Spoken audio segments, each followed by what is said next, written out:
I'm here with Matas Maldeikis, who is the head of the 10-member Baltic Parliamentary Delegation that is visiting Taiwan. He is also the chair of the Parliamentary Group for Relations with Taiwan in the Lithuanian Parliament. Matas, welcome to Taiwan. It's so great to have you here.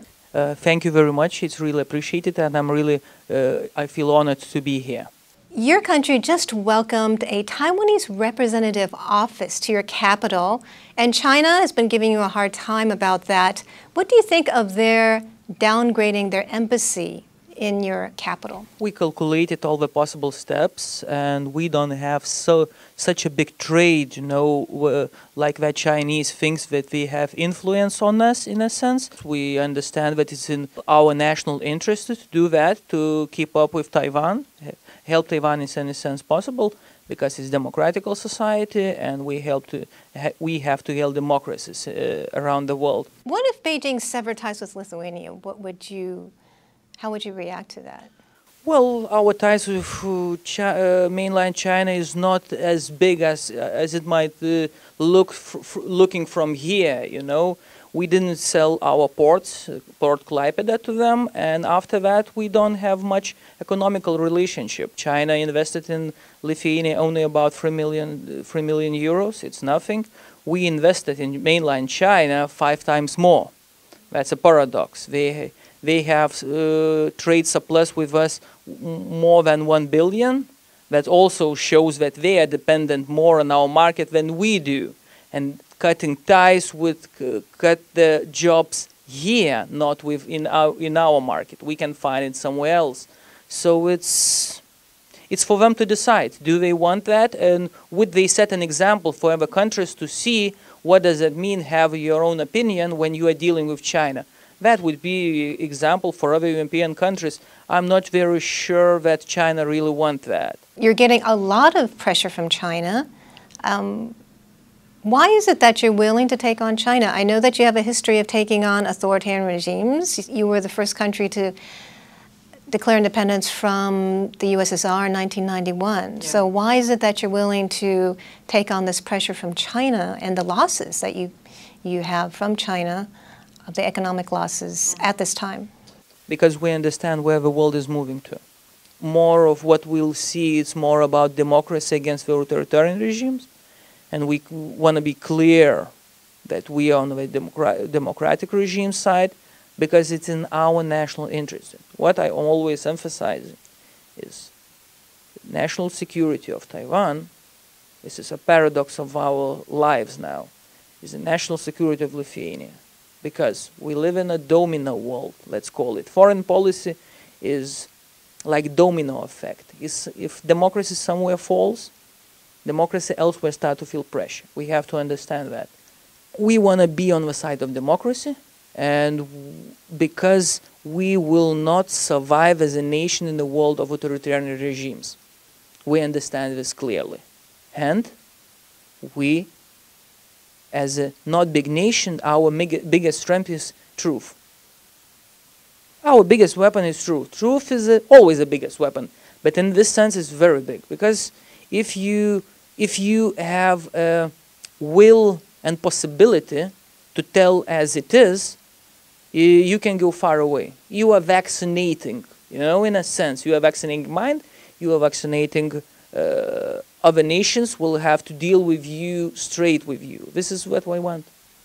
Well, Matas, can I ask you a personal question? You are the chair of the Parliamentary Group for Relations with Taiwan. Yeah.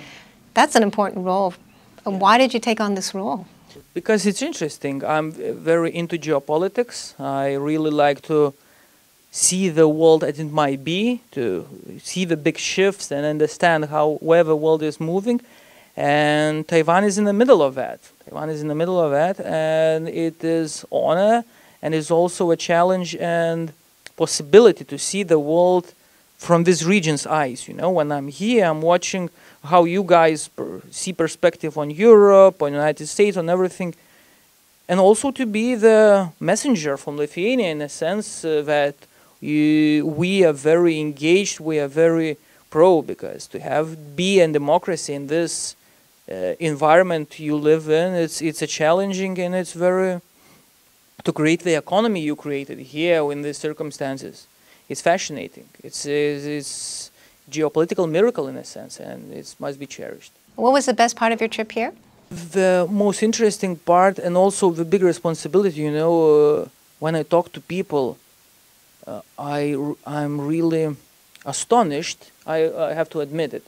I'm astonished how much being a democracy means to you.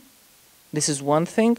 And second one, that it's important for you to be understood in the world.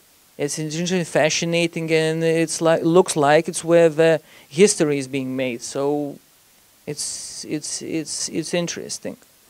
By the way, I forgot to mention it. What also helped me to understand Taiwan in a sense. One of my relatives, my mother, studied here. Really? Yeah, she lived here for some time. Oh, wow. She lived in one of the universities. It was just some scholarship she got. She fell in love with this country. She talked a lot, how she went to the trains. The trains are very fast. People, tea, it's all those like little details. And I was, interesting. And when I got to the politics, I just, you know, and there was a possibility, a lot of people wanted that. For you to understand, a lot of people wanted to be the leader of Taiwanese group, understanding the big shift. Not very much people want to be a leader of group of China, I have to admit. My group relationship is one of the biggest. And how many people in your group? 34 members of parliament. Wow. From 141. It's a very big group. It's a very big group, and it's growing. I can feel, especially after this visit, to know I feel the dynamic. We had a lot of meetings with the business, with the ministers who talked business, and we can see that there is so much possibilities here. And it's like, you know, for the people in my delegation who was, you know, 50-50, you know, we have to, you know, they are now sitting and it's like their heads are exploding of the possibilities that they see relating our relationship, and it's nice to see. I'm very happy, and I'm just happy. Oh, that's wonderful to hear that. I did see your tweet calling PRC People's Republic of Comedy. You were responding to a tweet. Do you want to elaborate on that? You know, we are dealing with Russia. And we were dealing with Russia trolls and informational wars. They have it, and you know, I have to admit, Russians do it better. They have Russia Today. They play very old and good playbook of Soviet Union. You know, the same playbook. And in my opinion, what I'm reading from some newspapers in mainland China, for me, it's like, you know, they are taking that playbook. But Russians play it better, if you understand. So for me, reading some comments they made on my country, it is not about personally. I'm just, we Lithuanians are vaccinated against propaganda. We see it straight away. We understand where it's coming from, the mentality, and we won't be backing down for that, because we lost our independence few times. You know, we really understand what it means to live in hard geopolitical circumstances. And I just wanted to show that, you know, if you're talking to about my country, know the boundaries, not for Lithuanians. It's for you guys. This tweet was for you guys. And I wanted to show that, no. You don't talk about my country like this, and you should respect the Taiwanese people that welcoming me, that it won't go like this, like you think you can put a narrative here. And that doesn't work with us. Well, we totally agree with that. We know that our relationship is built on common values, right? Exactly what I saw here.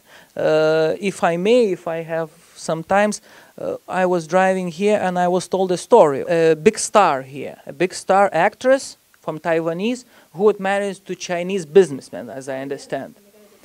Yeah, and they got divorced. And they got divorced because they had different views on the world.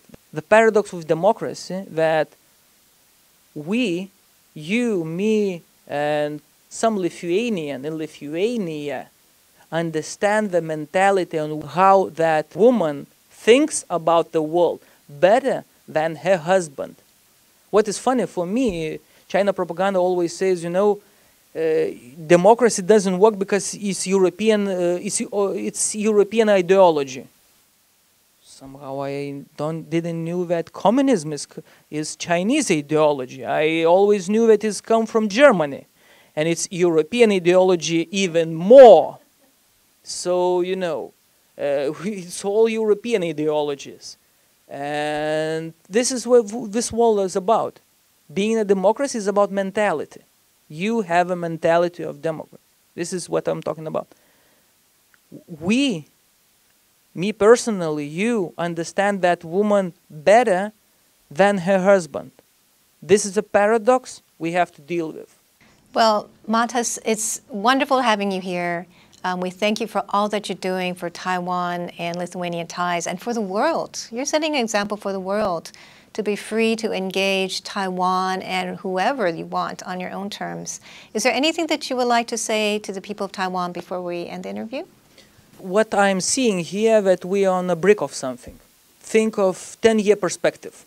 10-year perspective, if I will be sitting somewhere in this cafeteria and drinking tea in 10 years, I'm absolutely sure that if your viewers can come up to me and said, Matas, you was right, in a sense that after 10 years we'll be living in an absolutely different world with a different geopolitical dynamics.